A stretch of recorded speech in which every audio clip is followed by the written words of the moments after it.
No, no, no, no. Oh, global affairs. There we go. I don't know why. Okay, thanks, Paul. All right. I'm sorry, everybody. As usual, just another day at K Talk Radio.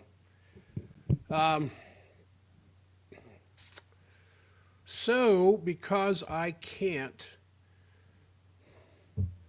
simulcast at K Talk, uh, something is playing and I cannot stop it from playing. So I am just going to, I'm just going to go ahead and get started. As usual, Monday morning issues with K Talk Radio. It's the problem of trying to simulcast. Usually I can control what's going on at K Talk, but they've been having some problems. And so I cannot control what's coming across the tower. So whatever was playing before is still playing. So the only way I can address my audience is the way I prefer to do it anyway, with the stream. So welcome those of you. I see the numbers increasing as the minutes go by. I am in the midst of preparing, and I have been for a month, probably the most important presentation I have ever made relative to my profession. And I am going to be teaching, I leave Wednesday of next week for several days down in Phoenix to be teaching the neurology, the nervous system, the neurology of what I do. And I'm deeply looking forward to that. And it has taken up so much of my time preparing slides and preparing my presentation that I have not had the time to devote to shorter broadcasts that I've always said that I was going to do on the stream. And that is coming. I will be doing that because there's stuff happening every day that I could do a 5, 10, 15-minute presentation on to give my side of the story as to what I think is going on. And so this program today is titled Trump is Playing Chess, which in my heart of hearts, I believe that's what's going on. I honestly do. And because, well, let me get to it, because what he's doing in the Middle East, which is in violation of Geneva Convention, and what he's doing in the Ukraine, which is one of the things he said he would do once he got into office, the irony that is presented here is overwhelming, and the only way I can deal with this and not go insane is my deep-hearted belief he's playing a Trump version of chess. So his special envoy to the Middle East, Witkoff, Steve Witkoff, announced this Saturday, I think it was, that he's going to be traveling to the Middle East together with the National Security Advisor, Mike Waltz, to hold discussions with the Russian delegation regarding the beginning of peace negotiations. Now remember, as of January 19th, the last day of the Biden administration, Blinken had gone for more than 2 years without ever speaking to any Russian envoy, emissary, ambassador, anything else, over 2 years. And it had been over 3 years since there had been anything between Biden and Putin.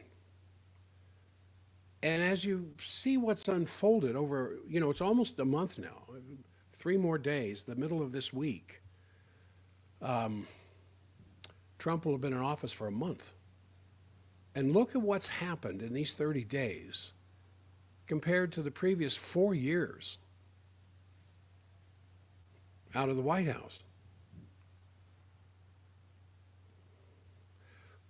There are things I want to cheer, but then there are things that make me very angry, especially the 1,800, 2,000-pound bombs that just got delivered to Israel. But then that may be another chess move. I really want to believe the best here. But I'll get to that as we go on here. It's just that Secretary of State Rubio is going to be present in Saudi Arabia for these peace talks. Now, remember, Rubio was not included with Trump and Netanyahu in the White House here a couple of weeks ago. He was down negotiating the Panama Canal. But now he's going to be a part of the negotiations between the United States and Russia. And the Russians have not formally announced who their delegation members might be, but it's reported that, of course, Sergei Lavrov will be there in Saudi Arabia. And on Telegram channels, it was reported that the Russian presidential advisor, Yuri Yushakov, who's a former ambassador to the United States, and the Foreign Intelligence Service head, Naryshkin, will be present. And the finance minister of Russia, who's currently in South Africa right now, might also be present. So what does that mean when you have that kind of power play showing up from Russia? And then apparently Putin and Trump will meet after this once these preliminary negotiations take place. And so the Russians are going to show up with, this is what we offer and this is it. I mean, we've won the war. We're not going to back down from that. We're not going to give Ukraine a chance to remilitarize.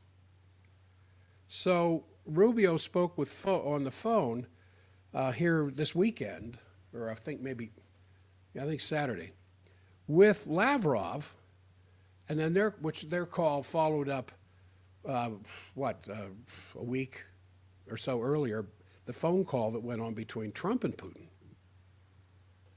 And according to the Russian Foreign Ministry press release that came out this weekend, Rubio and Lavrov agreed to, and I'm quoting here, agreed to maintain an open channel of communication to address the long-standing issues in Russian-American relations. Their goal is to remove unilateral barriers inherited from the previous U.S. administration that have hindered mutual beneficial trade, economic and investment cooperation. Both sides expressed a shared commitment to engaging on key international issues, including the situation in Ukraine, developments in Palestine and the broader Middle East, as well as other regional matters. The conversation also covered ways to swiftly reverse the restrictions on Russian diplomatic missions in the United States, which were introduced by the Obama administration in 2016 and led to reciprocal measures. It was agreed that expert-level meetings will be organized in the near future to coordinate specific steps towards removing these obstacles to the functioning of diplomatic missions in Russia and the United States. Wow, what a turnaround. The quote goes on. Sergei Lavrov and Marco Rubio reaffirmed their readiness to restore a respectful and constructive interstate dialogue in line with the approach set by the presidents. They agreed to maintain regular contact, including discussions on preparations for a potential high-level Russian-American summit. Remember, before the inauguration, I don't know how many times I referred to the hope of back-channel communications going on, and that there was evidence that there was back-channel communications ever since the election last November. After the election, of course, President-elect Trump was open to daily intelligence information, which stunk like a pile of horse manure 3 months old. And the bad advice that he was being given back then showed up in several comments that he made. Hopefully now, with the three people that I have been praying almost every hour gets through Senate confirmation, Gabbard and Patel and Kennedy, now that they're in there, and now that Gabbard is going to be providing the president with daily intelligence updates and briefings, where she has a much more correct idea as to what's going on, as she's expressed a number of times. Hopefully this is going to take off. Now the U what's got this has got this has got the European government's underwear in a twist right now, because the Russian Foreign Ministry press release that I'm talking about noted that it was the United States that initiated the call. Now, this is from the Russian ministry. Building on the February 12 telephone conversation between the presidents of Russia and the United States, the two foreign ministers agreed to maintain an open channel of communication to address longstanding issues in Russian-American relations. Their goal is to remove unilateral barriers inherited from the previous U.S. administration that have hindered mutually beneficial trade, economic, and investment cooperation. Both sides expressed a shared commitment to engaging in key international issues. Well, what the United States press release, rather terse on the subject, said this: Secretary of State Marco Rubio spoke today with Russian Foreign Minister Sergei Lavrov as a follow-up to President Donald Trump's conversation with Russian President Vladimir Putin earlier this week. The Secretary reaffirmed President Trump's commitment to finding an end to the conflict in Ukraine. In addition, they discussed the opportunity to potentially work together on a number of other bilateral issues. This is why I say the Europe, except for Bulgaria and Slovakia, and there's one other country in there that's beginning to exercise some common sense. I don't remember which one it was. I'm going to turn off my K-Talk broadcast stuff here to save the battery, because I don't need it. I am not currently broadcasting at K-Talk. Only on the stream. So, this is a follow-up to the press release. The Secretary reaffirmed, I already read that, President Trump's commitment to finding an end.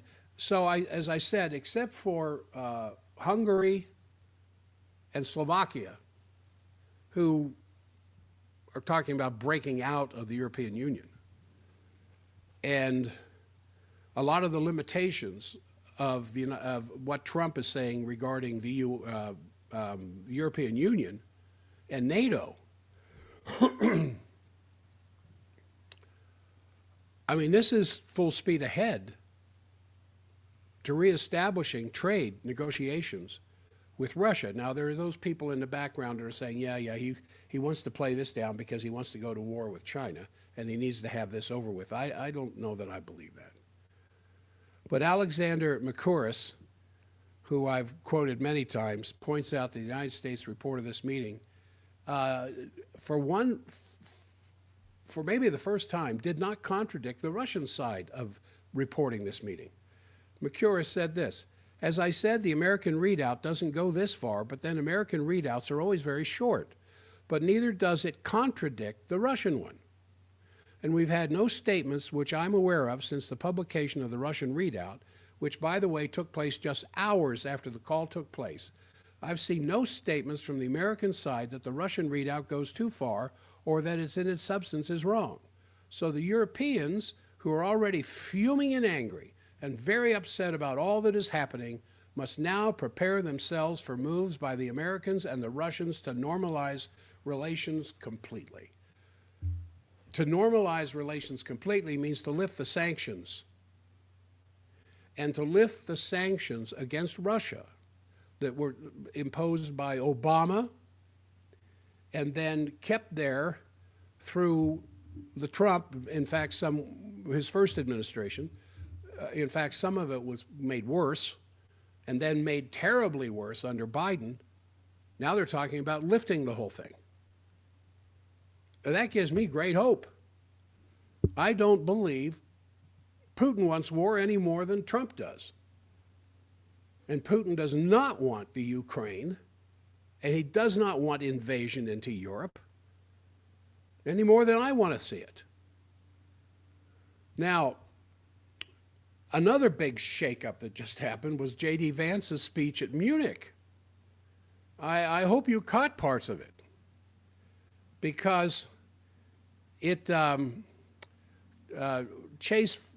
Chaz Freeman, who is a guest on the Napolitano show, and he's also a guest often on the Dialogue Works program, had some interesting things to say about J.D. Vance's presentation in Munich at this conference.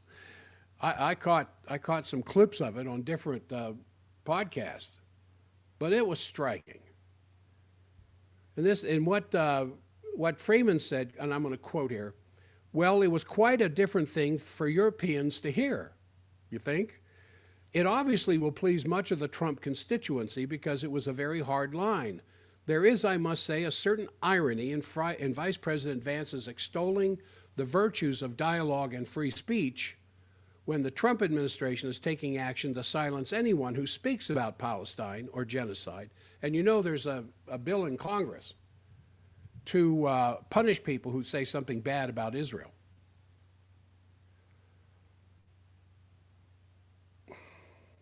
We might have to have a funeral ceremony for the First Amendment here before long if this gets too far.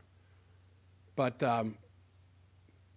it is kind of interesting that the Trump administration wants to open up all this dialogue and the lifting of sanctions and trade negotiations with Russia at the same time. The administration is doing what it can to punish those who have something bad to say about Israel. In fact, the Trump administration, we know, is going after the universities and the main explainer of the policy of going after these universities is J.D. Vance. So there's a certain irony, as I said. I'm not sure how much credibility he has on the subject, or even the Trump administration, but the most important parts of his speech were about the transatlantic relationship. And when you put these together with what the newly appointed Defense Secretary Hegseth, you can draw several conclusions. One is, as I said or alluded to a little earlier, that the United States is downgrading the strategic importance of Europe and turning to the Pacific. And there always has been a debate among the strategists over whether we should emphasize the Atlantic or the Pacific. Obviously, we're facing both. So in World War II, we put the priority on the Atlantic, on Europe. And now I think it's clear as to what is going on right now is that we are now switching to the Pacific. So basically the message is you Europeans are going to have to take care of your own security. You're going to have to spend more. And the assumption is that NATO will continue to exist as it is despite the multiple disputes that are going on between the United States and the United States allies, including in the case of Denmark. You know, a proposed takeover of the territory of a fellow NATO member, and that Canada that is also a NATO member is menaced with annexation and those kinds of threats. All right, hold on a second here.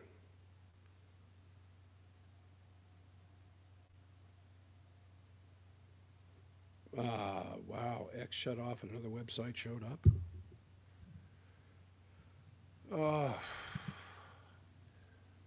Far as, oh, this is broadcasting.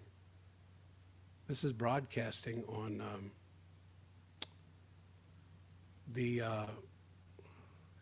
all right, you're going to have to forgive me for those of you who are listening on the stream. For some reason, the stream flipped over to the health program and not the political program. So I need to, I'm sorry, I'm going to have to end the stream. I'm going to restart it to make sure that I am on the correct programming. I will be right back. You'll have